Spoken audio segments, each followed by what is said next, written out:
Sabe, irmãos, eu tenho profunda admiração pela história de José. Profunda admiração. Existem questões doutrinárias, teológicas profundas na história de José. Há algumas situações desagradáveis, profundamente desagradáveis, demonstrando a humanidade de Jacó e de José. Jacó tinha uma predileção por sua esposa Raquel. Por causa disso, também tinha predileção pelo seu filho José.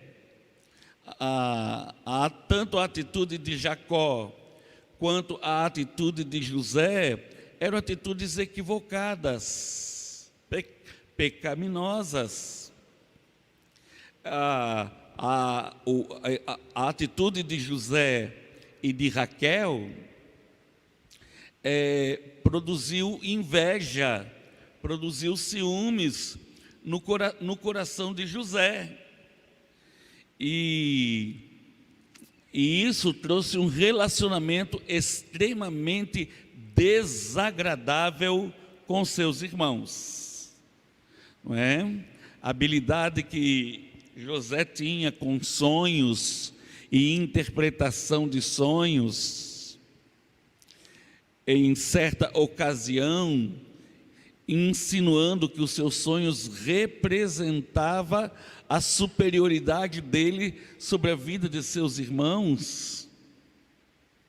Isso foi extremamente pesaroso para os irmãos de José. Houve uma ocasião de tanto zelo, de tanto amor de Jacó por José, Jacó chegou a dar um presente especial, uma túnica colorida, uma túnica muito especial para o povo, e ele então chegava a se exibir para os irmãos, dizendo que ele era um filho melhor, escolhido por Jacó, e ele era um filho preferido da família. Então era de fato uma atitude que provocou problemas sérios na vida familiar, sérios, com muita gravidade. Teve uma ocasião em que Jacó enviou José para saber notícia de seus irmãos, e de repente os irmãos de José maquinaram o mal, vendendo os seus irmãos como escravos, primeiro colocando dentro de uma cisterna, e depois maquinando o mal, vendendo José como escravo. Eu não sei o que faria eu se eu estivesse no lugar de José. A atitude dos pais de José não eram atitudes corretas. A atitude dos seus irmãos também não eram atitudes corretas, e de repente fizeram o que era mal perante o Senhor.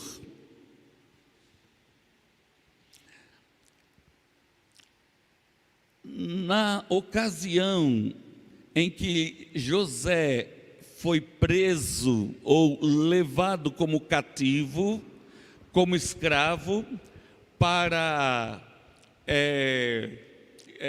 o Egito,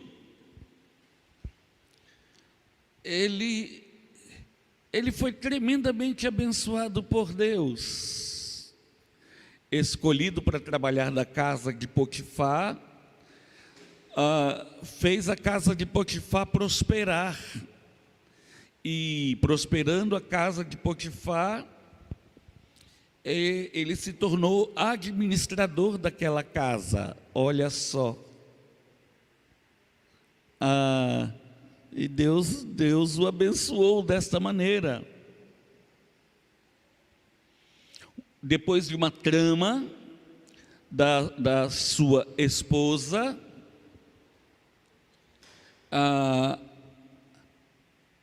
ela queria ter um caso com José. Depois da trama com a sua esposa, ela armou para o lado de José e, de repente, contando uma mentira, José foi levado para o calabouço e foi preso. Agora, é muito interessante, porque sendo preso no calabouço, ali também ele foi bem-aventurado, ali também ele foi bem-sucedido, ao ponto de se tornar um gestor, um administrador do calabouço, um gestor do calabouço. Os irmãos conhecem a história, sabem que ele teve contato ali no calabouço com o copeiro de Faraó e também com o padeiro de Faraó. Nos sonhos que tiveram, um iria morrer, o outro iria sobreviver àquela situação. E José simplesmente disse: vê se vocês não se esqueçam de mim. E foi o contrário. José foi esquecido.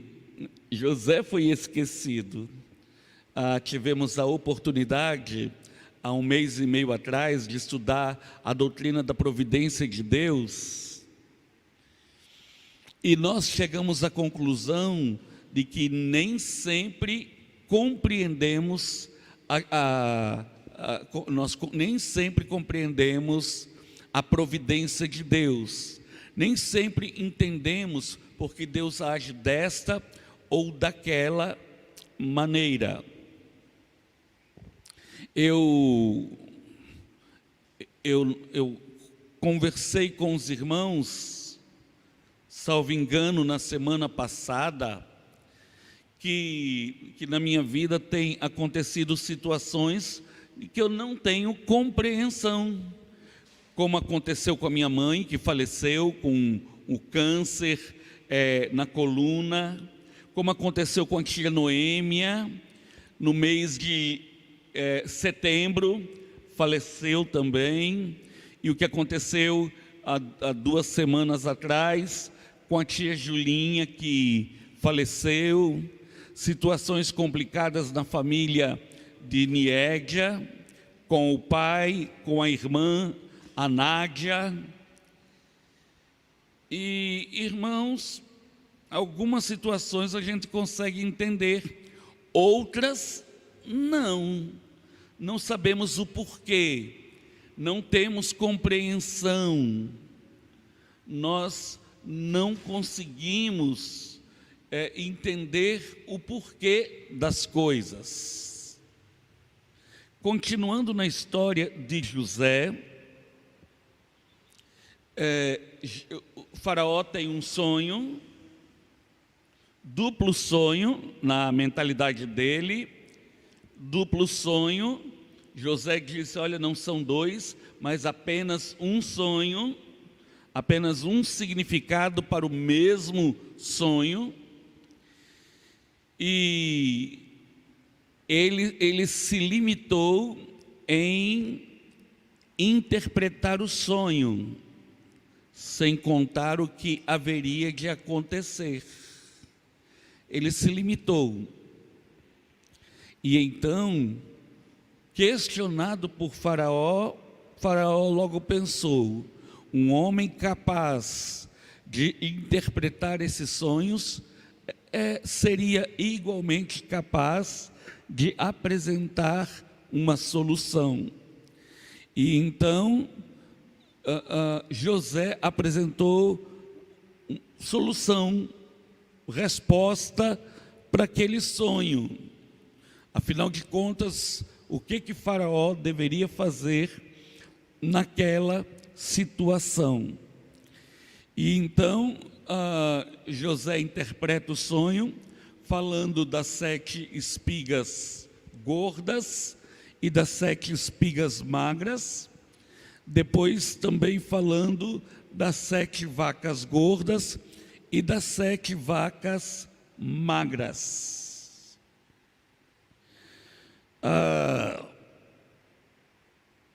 O que fazer, já que José tinha interpretação deste sonho? O que ele deveria fazer? Irmãos, não é que Deus deu sabedoria e instruiu o povo do Egito a guardar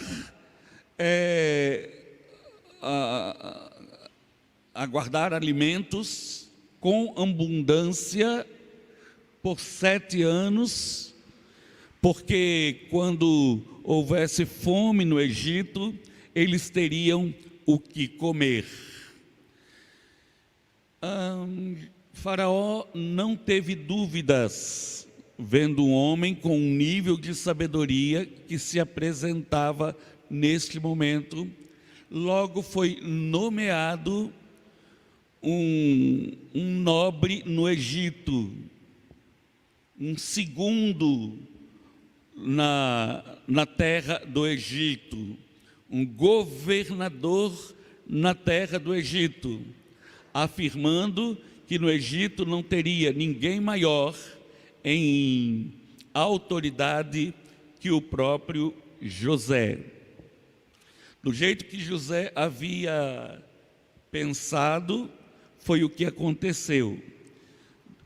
No período de fartura, guardaram grande quantidade de comida, e no período de escassez, eles tinham comida o bastante, o suficiente para abençoar a terra do Egito.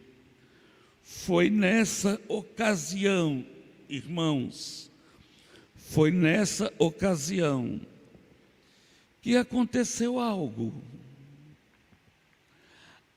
que Jacó não esperava, algo que José não esperava.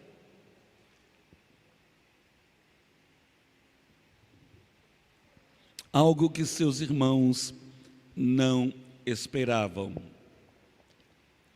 Uma moda diferente no Egito dificultava José de ser reconhecido, mas José reconheceu seus irmãos. Primeiro veio o rancor, a mágoa pelo que havia acontecido. Ele então se retira.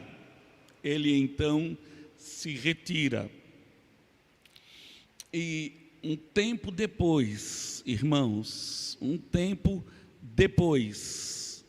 aconteceu algo que muitas vezes eu não consigo compreender, nossa família não consegue compreender, muitos de nós não conseguimos compreender, que é basicamente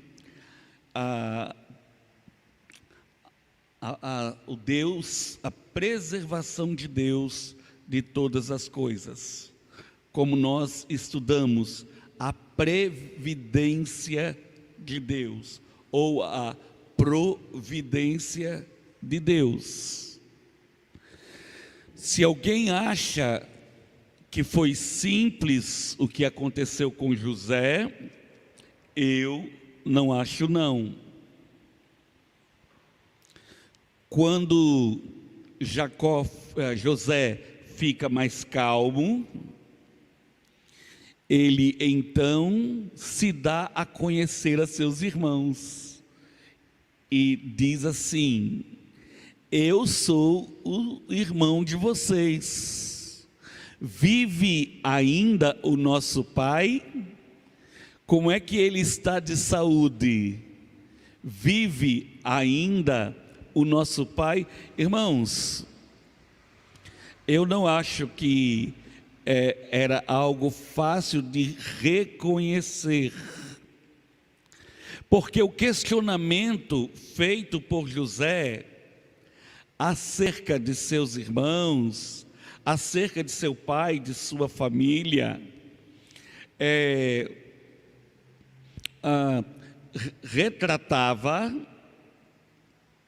uma pessoa que tinha um profundo conhecimento dos planos e dos projetos de Deus para a vida de sua família.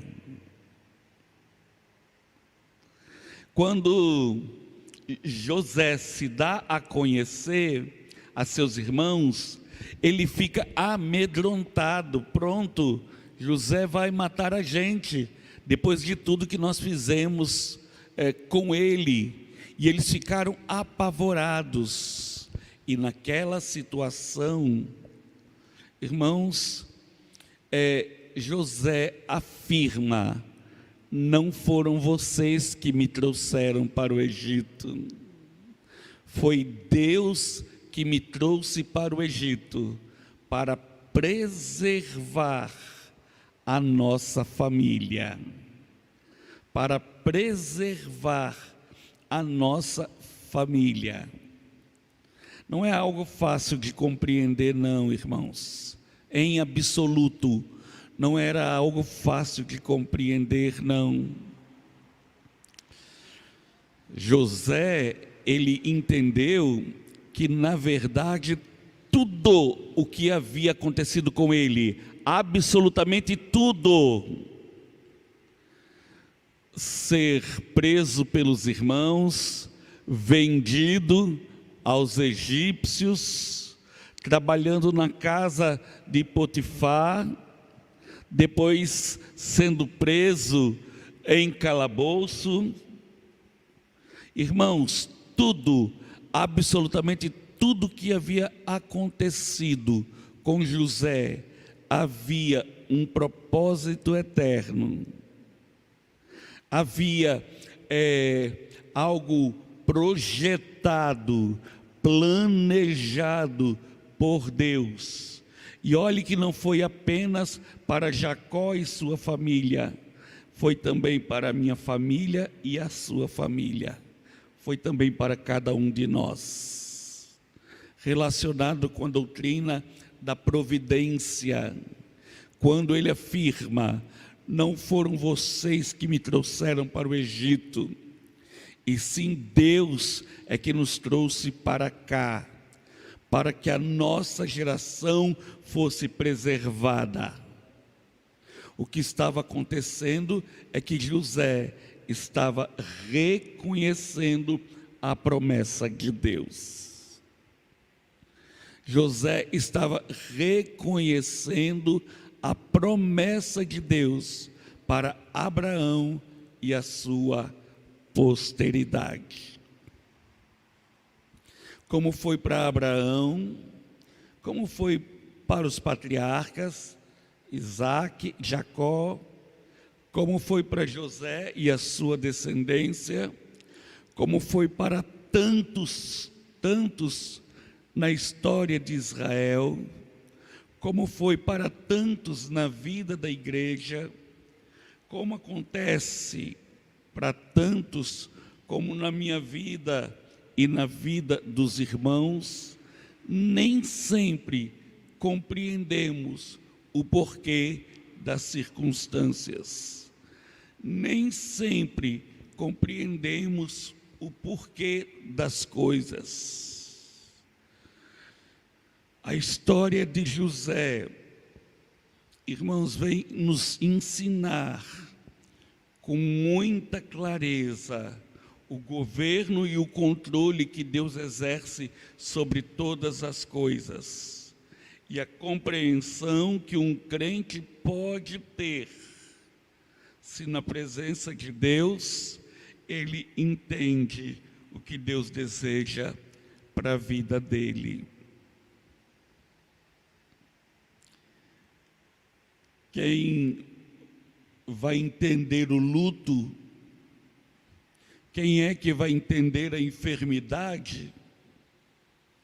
Quem vai entender essa doença tão estranha, tão esquisita do Covid-19? Quem vai ter compreensão dessa chikungunya que está assolando o estado de Pernambuco e o Brasil de uma forma completa? Como é que a gente vai entender as lutas que muitas vezes enfrentamos em família? Não sabemos por quê. O fato é que tantas lutas enfrentamos,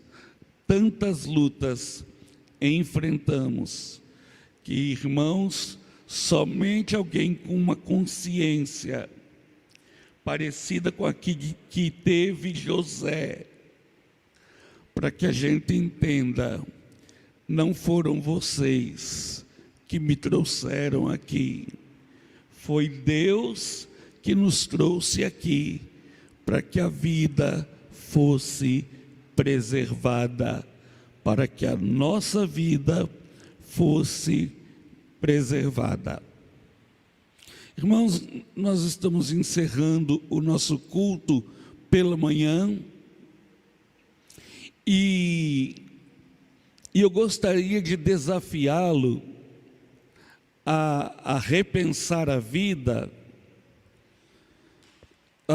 como pessoas que não necessariamente precisa ter certeza, precisa ter conhecimento dos porquês das situações. Nós queremos concluir o nosso culto afirmando que mesmo que a gente não entenda os porquês, nós cremos num Deus que detém o poder, que exerce o controle e que governa todas as coisas. A palavra de Deus para o meu e para o seu coração é que não necessariamente precisamos saber o porquê das coisas, simplesmente precisamos saber em quem temos crido. Simplesmente precisamos conhecer quem é o Deus da nossa fé, aquele que guia e que dirige os nossos passos, mesmo quando a gente não entende. Deus abençoe a sua vida, você que nos ouve neste momento, você que vai nos ouvir depois pelo YouTube. Eu quero desafiá-lo a pensar na sua vida cristã como um desafio de humanos, de seres humanos que nem sempre entende os porquês das coisas, mas sempre deposita sua fé e sua confiança no Senhor de toda glória.